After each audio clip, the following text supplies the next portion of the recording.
बसरा का एक सरदार हमेशा उदास और गमगीन रहता था। किसी ने उससे दरियाफ्त किया कि आखिर इस परेशानी का सबब क्या है।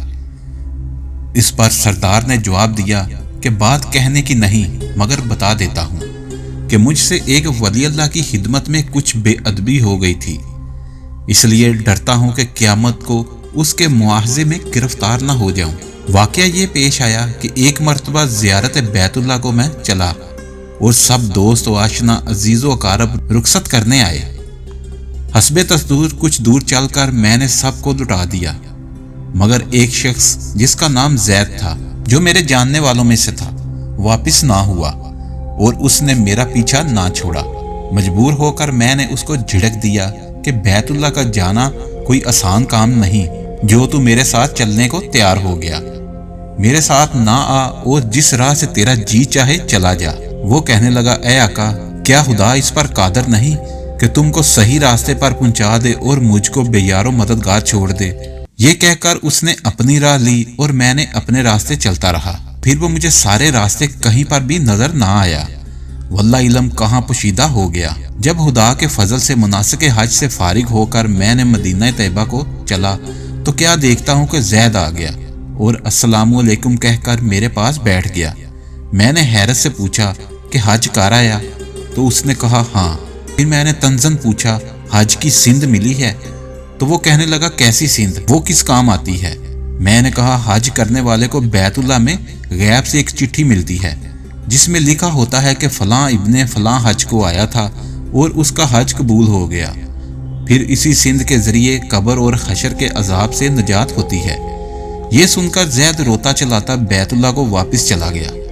जब मैं हुजूर अक़दस सल्लल्लाहु अलैहि वसल्लम की ज़ियारत से फारिग होकर लौटा तो क्या देखता हूँ कि जैद फिर आ गया और अस्सलामु अलैकुम के बाद एक चिट्ठी मेरे सामने रख दी, जो एक नहायत ही उम्दा रेशमी कपड़े में सबज खत से जैद के अजाब, कब्र और हशर से निजात के लिए लिखी हुई थी। ये देखकर मेरे होश उड़ गए। फिर जरा सुकून होने पर मैंने मालूम किया कि ए जैद, बता तू इसकी हकीकत क्या है? आखिर ये दौलत बेमिसाल तुझको किस तरह मैसर आई? तब उसने बताया कि सुनो भाई, जब मैं बैतुल्लाह पहुंचा तो खाना काबा हाजियों से बिल्कुल खाली था। उस वक़्त मैंने गिड़गिड़ा कर जोरों कतार रोना शुरू कर दिया। क्या मालिक दो जहां, क्या गरीब गुनहगारों का हज भी काबिल कबूल नहीं जो मुझको हज की सिंध नहीं मिली? क्या गरीबों का काबा और साहिब का काबा और है जो वहां जाकर सिंध लाऊं?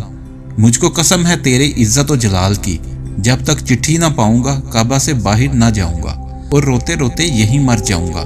अचानक गैब से एक आवाज आई कि ए जैद, नजात की चिट्ठी ले और जा अपनी राह ले। फिर ये चिट्ठी मेरे हाथ में आ गई, जिसको लेकर मैं चला आया। ये सुनकर मेरी हैरत की इंतहा न रही कि अल्लाह अल्लाह, इस शख्स का ये आला रुतबा जिससे मैं आज तक वाकिफ ना था।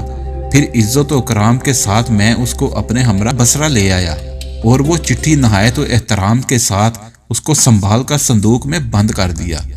जब कभी जी चाहता तो कमाल व अदब व एहतराम से निकाल कर उसकी ज़ियारत कर लेता, चूमता और आंखों से लगाता था और फिर महफूज कर देता। इत्तफाकन मैं कहीं सफ़र में था कि मेरे पीछे से जैद का वसाल हो गया। जब मैं वापस आया तो उसकी खबर से मेरे रंज और दुख की इंतहा न थी। फिर अचानक मुझको वो चिट्ठी याद आई जो मेरे बॉक्स में महफूज थी। अब तो मैं और भी बेताब हो गया और अपने ऊपर अफसोस करने लगा कि सफ़र को जाते वक्त मैंने वो चिट्ठी जैद को क्यों ना दी। फिर अपना मोहरशुदा संदूक मंगा कर देखा, जो कि बिल्कुल उसी हालत में था। जब मैंने उसको खोला तो उसमें चिट्ठी ना पाई। अब मेरे गम का कोई ठिकाना ना था और एक हशर का आलम बर्पा हो गया। जोरों का तार रोने लगा।